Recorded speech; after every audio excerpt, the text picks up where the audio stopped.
Método 5P. Para este ejercicio es necesario disponer del tronco de propiocepción. Antes de realizar el ejercicio sobre el tronco de propiocepción, colóquese de pie y puede hacer varias respiraciones con los ojos cerrados, dirigiendo el aire hacia las costillas. Y también puede hacerse un masaje en la planta de los pies con una pelota de tenis durante 5 o 10 minutos. A continuación, manteniendo la posición de pie delante del tronco de propiocepción, la parte cóncava del tronco es la que contactará sobre el suelo. Súbase al tronco de propiocepción apoyando las plantas de los pies sobre el tronco.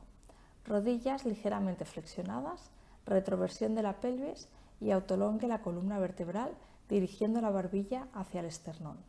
Mantenga el equilibrio sobre el tronco, si es posible, 15 minutos. Si no es posible, aguante el tiempo que le sea posible.